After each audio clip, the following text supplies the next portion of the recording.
하나님 말씀 보시겠습니다. 마태복음 20장 1절에서 16절 말씀입니다. 마태복음 20장 1절에서 16절, 제가 가진 성경으로 신약 33쪽에 있습니다. 길기 때문에 한 절씩 교독하겠습니다. 천국은 마치 품꾼을 얻어 포도원에 들여보내려고 이른 아침에 나간 집 주인과 같으니, 그가 하루 한 데나리온씩 품꾼들과 약속하여 포도원에 들여보내고, 또 제3시에 나가보니 장터에 놀고 서 있는 사람들이 또 있는지라. 그들에게 이르되 너희도 포도원에 들어가라. 내가 너희에게 상당하게 주리라 하니 그들이 가고, 제6시와 제9시에 또 나가 그와 같이 하고, 제11시에도 나가보니 서 있는 사람들이 또 있는지라. 이르되 너희는 어찌하여 종일토록 놀고 여기 서 있느냐. 이르되 우리를 품꾼으로 쓰는 이가 없음이니이다.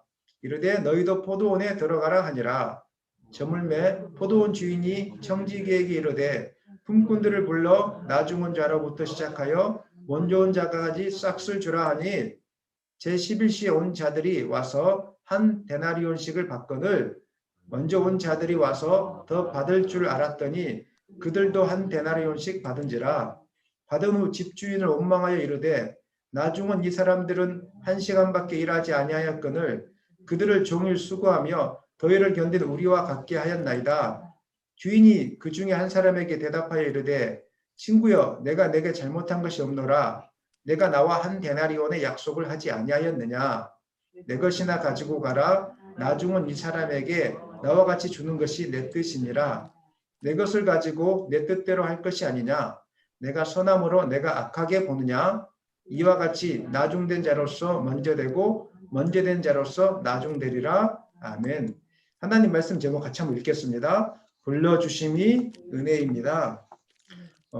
코로나로 인해서 우리가 혼란스러운 시대를 살고 있습니다.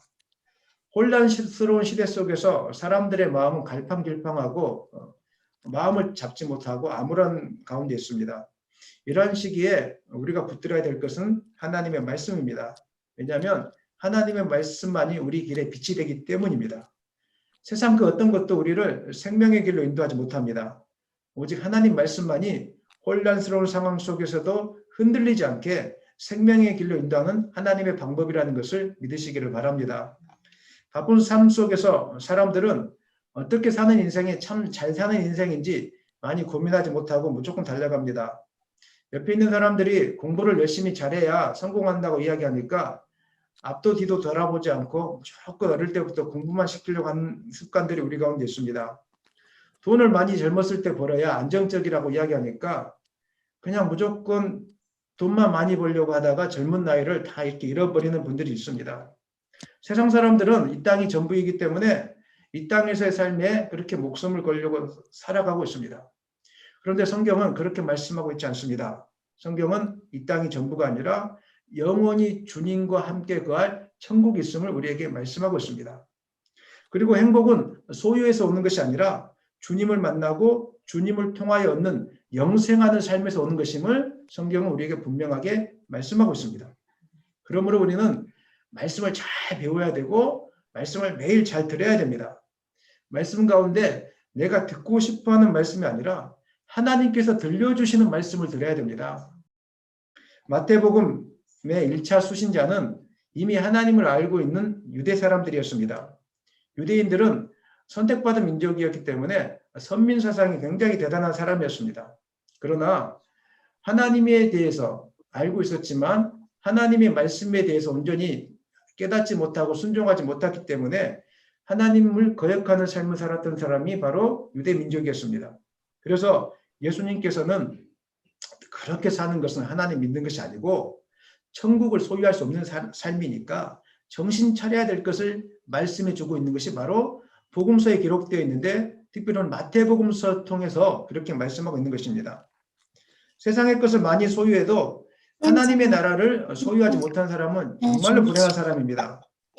우리가 자주 하나님의 말씀을 드려야 되는 이유는 우리의 시선이 세상에 속해 있고 세상의 것을 더 많이 소유하고 싶고 인정받고 싶은 유혹에 매일 노출되어 있기 때문에 그렇습니다.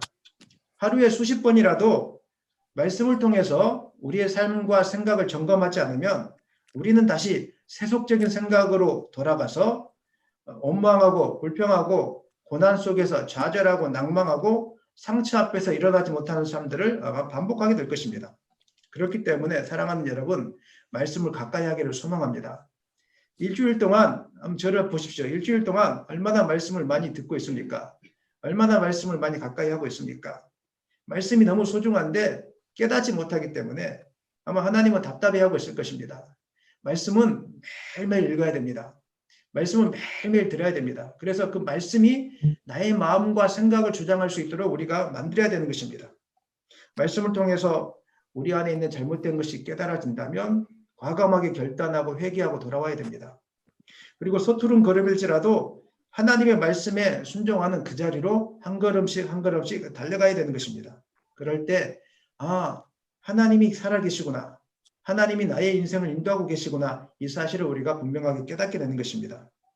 우리는 지난 시간에 부자 청년의 비유를 통해서 세상에 재물이나 집착이 있을 때 주님을 따르는 것이 얼마나 힘든 것인지를 우리가 지난 시간에 말씀을 들었습니다.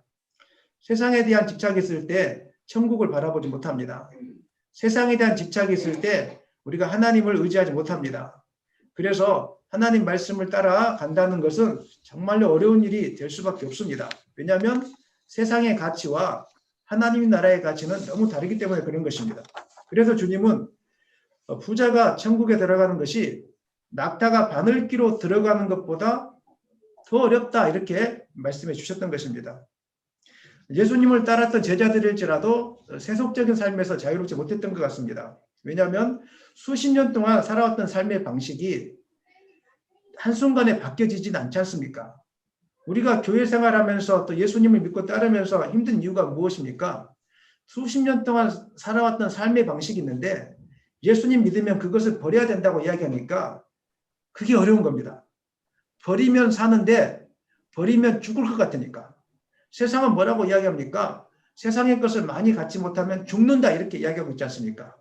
근데 성경은 뭐라고 이야기합니까? 그걸 버려야 너가 산다 이렇게 이야기하고 있는데 못 버리니까 못 따라가니까 우리가 혼란 속에 살고 있고 하나님과 동행하는 삶을 누리지 못하고 있는 것입니다. 새술은 새 부대에 담아야 될 줄을 믿습니다. 우리의 힘으로 새 부대가 되지 못합니다. 성령이 역사해야 내 마음이 변화를 받고 새 부대가 되어지는 것이고 그 다음에 하나님의 비전을 담아내는 하나님의 비전, 그 새술이 우리 가운데 임하게 되는 것입니다. 그래서 오늘부터 제가 기도하다가 예배 시간 5분 전에 찬송을 부르고 하나님께 나가야 되겠다 해서 오늘 5분 전에 하나님께 찬송하고 나갔는데 얼마나 좋습니까? 찬송하면서 성령의 임재를 사모하고 하나님 우리의 힘으로 예배할 수 없습니다. 오늘 나 같은 죄인 살리신 그 하나님의 은혜를 힘입어 내가 예배하겠습니다. 이렇게 우리가 기도하고 시작해야 되는 것입니다. 성령 받기 전에 예수님을 따르는 제자의 삶은 세속적이었습니다. 그래서 늘 그들의 생각의 중심에 주님 나라가 임할 때 누가 더 높은 자리에 앉을 수 있겠습니까? 이것이 그들의 관심사였습니다. 주님은 계속 기도하라고 이야기했는데 이들은 기도하지 않았습니다. 그래서 야단을 많이 맞았습니다. 겟세마네 동산에서 십자가 고난을 앞두고 예수님께서 땀방울이 핏방울이 될 정도로 깨어서 기도하기를 원했고 예수님도 기도했는데 그 기도의 중요성을 깨닫지 못했던 천국에 대해서 깨닫지 못했던 영적인 전쟁에 대해서 깨닫지 못했던 여전히 세속적인 생각에 갇혀 있었던 제자들은 그 시간에 그걸 잠만 자고 있었다는 것입니다. 복음서를 묵상하다 보면 예수님의 공생의 3년 동안 제자들은 예수님께 칭찬받았던 적이 별로 없는 것 같습니다. 한번 읽어보십시오. 왜냐하면 그들은 예수님을 따르면서도 여전히 세속적이었고 예수님을 향한 믿음, 천국을 향한 믿음이 분명하지 않았기 때문입니다. 그리고 우리가 생각할 때는 제자들 하면 예수님과 동행하면서 기쁘고 즐겁고 칭찬받고 이랬을 줄 알았는데 자세히 한번 읽어보십시오. 다 야단맞은 것밖에 기록이 되어 있지 않습니다. 믿음이 없어서 야단맞고 귀신도 못 쫓아다녀서 야단맞고 그 다음에 뭐 순간순간마다 주님께 기도하지 않아서 야단맞고 늘 야단맞았어요. 심지어 베드로도 예수님께서 십자가에 못 박혀 죽는다고 예수님께서 말씀하실 때 그렇게 하지 말라고 하다가 또 야단맞았잖아요. 제가 여러분에게 여러분 하는 행동이나 말투를 보면서 사탄아 물러가라 그러면 여러분 저를 따라올 수 있겠습니까? 이 제자들이 그렇게 했다는 것입니다. 늘 야단 맞았어요. 우리의 삶이 힘들기 때문에 많은 경우 위로의 말씀, 축복의 말씀 듣기를 원하고 있습니다. 또 사람들은 그런 말씀을 전해주는 목사님, 그런 교회를 쫓아가고 있습니다. 물론 세상이 힘들기 때문에 위로의 말씀이 필요한 사람들이 있습니다. 하지만 모두가 위로가 필요한 것은 아닙니다. 자녀를 키울 때 잘못된 길에 서 있는 자녀들에게 괜찮다, 위로해주고 매일 위로해주면 이 자녀가 제대로 클 수 있겠습니까? 때로는 잘못된 길로 갈 때 야단도 치면서 너 그렇게 하면 안 돼. 너 인사 똑바로 해야 돼. 너 밥을 그렇게 남기면 안 돼. 이렇게 해줘야 나중에 자녀가 올바르게 성장하는 것이고 나중에 어려운 일을 만났을 때에도 쓰러지지 않고 낙망하지 않고 단단하게 서는 아이가 되는 것입니다. 올바른 말씀은 야단을 쳐서라도 잘못된 길에서 돌이키게 하는 말씀이고 세상에 집중하고 있는 시선을 하늘로 집중하게 해주는 말씀이 진짜 올바른 말씀입니다. 그리고 주님을 위해서 이 땅에서 희생하고 헌신하는 살다가 나중에 주어지게 될 하나님의 영광에 참여하도록 할 수 있도록 도와주는 말씀이 진짜 말씀입니다. 이 땅에 살면서 괜찮다 위로해주고 뭐 두려워하지 말라 매일 위로해주고 그렇게 하다가 주일 예배 안 나와도 괜찮다고 이야기해주고 헌금 생활 정확하게 안 해도 괜찮다고 위로해주고 기도 안 하는데 그냥 괜찮다고 위로해주고 목사가 기도하니까 당신들은 기도하지 않아도 괜찮습니다. 이렇게 말해주고 위로해주고 아 할렐루야 평안이 임합니다. 이거는 말씀이 아니라 사람을 병들게 하는 것입니다. 진정한 위로는 중독에 찌들어 있는 사람들에게 죽어가는 사람들에게 괜찮다 이렇게 해주는 게 아니라 정신 차리라고 그렇게 하다가 하면 지옥 간다고 그렇게 하다가 집사님 권사님 장로님 그렇게 살면 나중에 지옥 갑니다. 정신 차리셔야 합니다. 이렇게 말해줄 수 있는 것이 진짜 말씀인 것입니다. 예수님을 만나게 해주는 것 예수님 안에 참 소망이 있다는 것을 깨닫게 해주는 것이 진짜 말씀인 것입니다. 세상적인 가치관에 살면서 교회에 한 발, 세상에 한 발 이렇게 살고 있는 사람에게 정신 차리라고 하나님이 있음도 믿지 못함이 아니냐고 하나님이 은사를 주시려고 하고 세상을 살리라고 이야기하고 있는데 지금 뭐하고 있냐고 이런 말씀이 오늘 우리를 살리는 말씀입니다. 한국교회가 왜 이렇게 약해져 가고 있습니까? 이런 설교들이 없어지고 있습니다. 전부 들어보면 위로의 말씀이고 뭐 은혜라고 이야기하는데 전부 그냥 괜찮다는 말씀이고 뭐 성공한다는 말씀이고 그냥 하나님 우리와 함께한다는 말씀이고 다 맞지만 진정한 말씀은 잘못된 길에서 돌이키게 하는 말씀이 진정한 말씀입니다. 그것이 진짜 위로의 말씀입니다. 병원에 갔는데 환자가 병원에 갔는데 의사가 병을 고쳐주지도 못하고 의사가 음식을 먹지 마시라고 말도 못하고 괜찮습니다. 아유 설탕 먹어도 괜찮고 햄버거도 먹어도 괜찮고 뭐 다 괜찮다고 이야기하면 그 의사가 좋은 의사겠습니까? 정신 차려야 한다고. 그렇게 살면 안 된다고. 이게 좋은 의사가 아니겠습니까? 사랑하는 여러분 말씀을 대할 때 위로의 말씀 진정한 위로의 말씀은 평안하라 이 말씀이 아니라 나의 잘못된 치부를 드러내고 도려내고 나를 바로 세우는 말씀인 것을 여러분 기억하시기를 바랍니다. 그리고 말씀을 대할 때 내가 하나님 앞에 잘못된 모습이 무엇인지 내가 지금 올바른 길로 가고 있는지 이것들을 점검하면서 말씀을 보고 들을 수 있는 여러분 되시기를 예수님의 이름으로 간절히 축원합니다. 우리가 온전한 순종의 길을 가기 위해서 고치고 버려야 될 세상적인 생각들이 참 많습니다. 그 중에 하나가 나의 믿음과 헌신을 누군가가 알아주기를 원하는 그래서 세상적인 보상을 받기를 원하는 그런 마음이 우리 가운데 있습니다. 이것을 신학적으로 공로사상이라고 이야기합니다. 우리가 주님을 따르는 이유는 단 한 가지 때문입니다. 나 같은 죄인 살려주시는 하나님의 은혜가 너무 크기 때문에 우리는 주님을 따라가는 것입니다. 복을 더 많이 받기 위해서 주님을 따르고 섬기는 것이 아닙니다. 나를 불러주시는 주님의 은혜가 너무 크기 때문에 우리는 스스로 종이 되어서 주님을 따르고 섬기는 것입니다. 그런데 이 사실을 잊어버리고 공로사상에 우리가 접하게 될 때, 사로잡히게 될 때 옆 사람과 비교하면서 교만이 싹트오기 시작합니다. 내가 이렇게 많이 섬겼는데 목사님은 나를 몰라주는구나. 내가 교회에 이렇게 희생과 봉사와 헌신을 많이 했는데 교회가 나를 몰라주는구나. 그래서 사람들이 나를 알아주지 않거나 교회 속상한 일이 생길 때 부자 청년처럼 그냥 짐 싸들고 그냥 나가버리고 떠나버립니다. 제자들도 이러한 공로사상에 젖어 있었음을 우리가 알 수 있습니다. 예수님은 포도 품꾼 비유를 통해서 그리스도인들이 하나님 나라를 위하여 헌신하는 동기가 무엇인가를 보여주고 있는데, 그것은 이 땅에서 무엇인가를 더 많이 얻기 위함이 아니고 하늘나라에서 무엇인가를 더 많이 얻기 위함이 아니라 하나님께서 우리를 불러주신 그 은혜가 크기 때문에 그 은혜 때문에 우리가 주님을 섬기고 따라간다는 이 사실을 가르쳐주기 위해서 오늘 품꾼의 비유를 우리에게 하고 있는 것입니다. 포도원 품꾼의 비유는 19장부터 쭉 이어왔던 비유의 결론 부분에 해당하는 것입니다. 이 비유의 결론은 천국에 들어가는 것, 하나님께 택함을 받는 것은 우리의 의지나 노력과 상관없이 오직 하나님의 은혜란 이 사실입니다. 여러분 이 사실을 믿으시기를 바랍니다. 1절을 주목하여 보십시오. 우리 1절 한번 읽겠습니다. 1절. 천국은 마치 품꾼을 얻어 포도원에 들여보내려고 이른 아침에 나간 집주인과 같으니, 천국은 어떤 곳인가 이렇게 물어볼 때 천국은 마치 품꾼을 얻기 위해서 이른 아침에 나간 집주인과 같다, 이렇게 성경은 말씀하고 있습니다.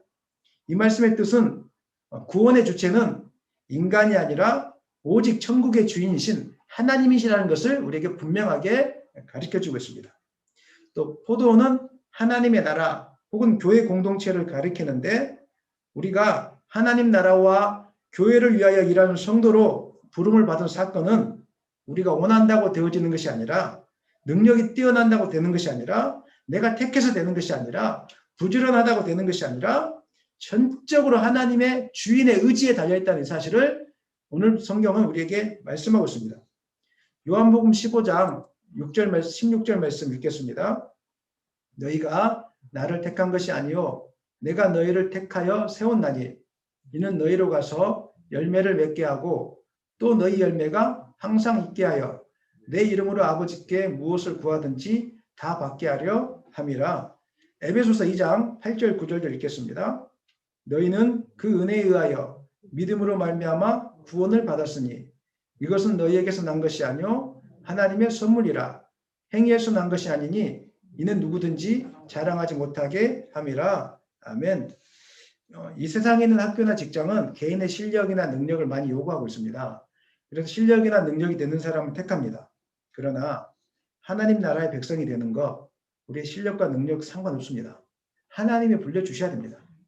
내가 아무리 가고 싶어 했다고 해서 갈 수 있는 게 아닙니다. 하나님이 나를 불러주시고 택해 주셔야 내가 하나님 나라의 백성이 되는 것입니다. 품꾼을 고용하는 것은 품꾼에게 달려있지 않습니다. 품꾼을 고용하는 주인에게 달려있다는 이 사실입니다.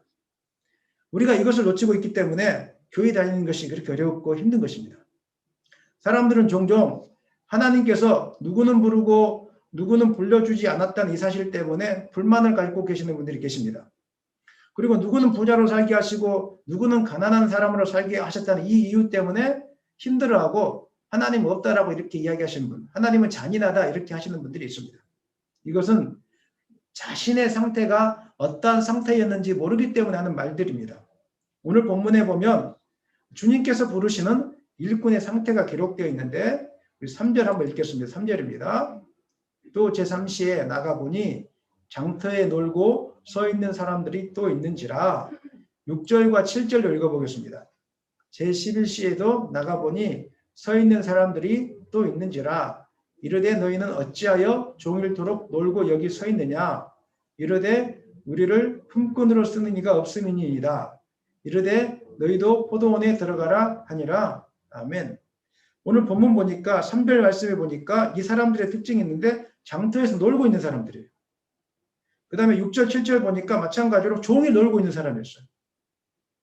품꾼으로 자기는 가고 싶은데 일꾼으로 가서 돈을 좀 벌고 싶은데 불러주는 사람이 없어서 하루 종일 놀고 있는 사람의 특징이 바로 이 품꾼의 특징이라는 것입니다.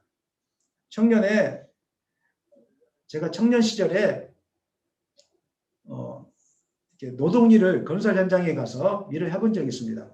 그 노동일을 하려면 인력사무소 앞에 가서 대기해야 됩니다. 아침 일찍 가서 인력사무소에 가서 대기하면 이제 일을 하시는 분들이, 일을 요청하시는 분들이 전화를 오면 그 요청에 따라 순번이 되어지면 일을 나가게 되는데, 불러주지 않으면 기다렸다가 그냥 집으로 돌아와야 됩니다.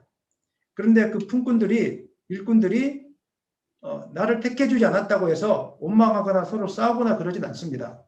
왜냐하면 오늘 가도 일이 없을 걸 알기 때문에, 가서 일이 생기면 감사, 일이 안 생기면 어쩔 수 없어. 택함 받으면 그냥 가서 감사하게 하는 겁니다. 돈이 적다고 뭐라고 하지 않습니다. 그냥 불러주셨다는 이 사실 때문에 감사해서 그렇게 가는 것입니다. 이 비유가 하나님의 부르심에 대해서 제가 온전히 표현할 수 없는 것이지만, 포도원 품꾼의 비유에 의하면 이와 같다라고 말씀드릴 수 있습니다. 하나님께서 불러주시기 전에 우리는 영적으로 죽은 사람, 소망이 없는 사람들이었습니다. 하나님께서 불러주지 않았다면 우리는 이 땅에서 사탄의 종이 되어서 아마 살아가게 되었을 것입니다. 그리고 죽어서는 평생 동안 영원히 죽지 않는 지옥에서 고통 가운데 거하게 되었을 것입니다.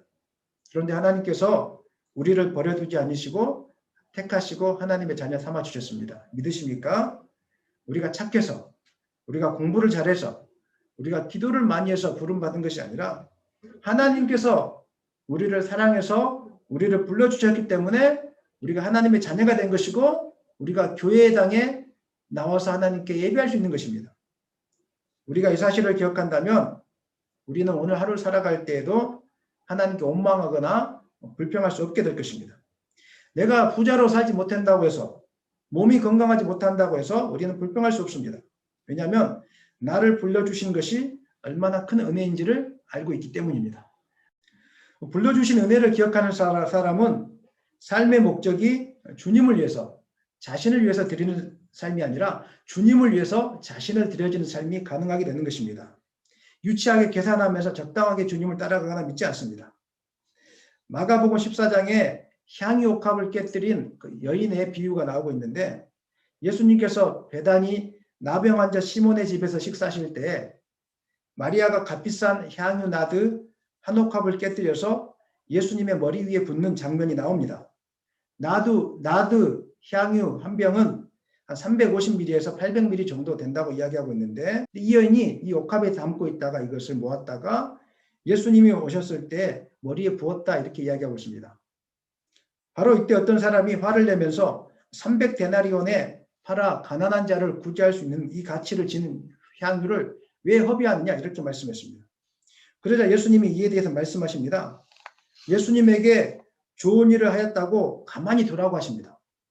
그리고 마리아의 향유옥합을 깨뜨린 이 행위가 죄인들을 구원하시기 위해서 대속 제물로 죽으실 본인의 장례 절차를 예배한 것이라고 이렇게 말씀하고 있습니다. 물론 향유옥합을 깨뜨린 마리아는 예수님께서 죽으실 장례를 알고 예배한 것은 아니었을 것입니다.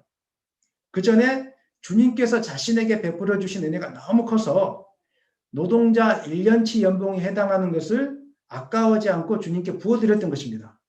그런데 결과적으로 그 행위가 주님 보시기에 주님의 장례를 예비하는 행위가 되었다는 것입니다. 우리의 섬김이 이렇게 돼야 될 줄을 믿습니다.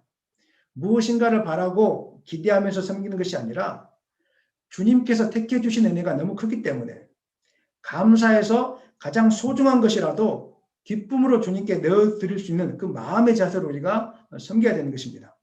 그러면 그 행동이 우리는 생각하지도 못했는데 나중에 주님 다시 올 길을 예비하는 그런 행동으로 되어 있게 될 것입니다. 이 땅에는 자신의 전부를 들여서 하나님 나라를 위해서 달려가는 분들의 소식들을 종종 듣게 되어집니다. 나이 들어서 은퇴하신 은퇴자금을 다 털어서 선교지에 고아원을 세우신 분들의 이야기를 듣고 있습니다. 결혼하지 않고 처녀의 몸으로 선교에 헌신하시는 여자 선교사님의 이야기를 제가 듣고 있습니다. 복음을 증거하기 위해서 스스로 가난하게 되신 개척교회 목사님, 시골교회 목사님의 이야기를 저는 또 듣고 있습니다. 또 개척교회를 섬기기 위해서 좋은 교회를 포기하고 와서 헌신하고 봉사하시는 분들의 이야기를 저는 듣고 있습니다. 이분들은 무엇인가를 바라고 원하기 때문에 한 것이 아니라 하나님께서 자신을 택해 주신 그 은혜가 얼마나 큰 것인지를 너무 잘 알고 있기 때문에 스스로 그 은혜에 감사해서 주님 앞에 향유 옥합을 깨뜨린 분들이십니다. 소망 가운데 향유 옥합을 깨뜨렸을 뿐인데 이런 행위가 나중에 알고 보니까 주님 다시 올 길을 예배하는 그런 행위가 되었다는 것입니다. 저는 개인적으로 저희 교회와 같은 작은 교회에 오셔서 예배해 주시고 섬겨주신 분들을 축복해 드리고 싶습니다. 작은 교회는 아무나 오는 교회가 아닙니다. 작은 교회는 특별히 선택된 분들, 하나님의 은혜를 기억하시는 분들이 오는 교회가 작은 교회입니다. 여러분들의 수고를 제가 어떻게 다 말로 할 수 있겠습니까? 제 말주변이 부족해서 그 수고를 다 표현하지 못한다고 할지라도 하나님은 기억하고 계시니까 여러분 위로받으시기를 소망합니다. 그리고 작은 교회를 섬기는 이 행동이 바로 주님 다시 올 길을 예비하는 그 행동이었다는 이 사실을 기억하고 소망 가운데 주님을 섬겨내는 여러분들이 되시기를 예수님의 이름으로 간절히 축원합니다. 그런데 우리들이 나 같은 죄인을 불러주신 구원의 은혜를 놓치고 살 때 쉽게 찾아오는 마음이 있습니다.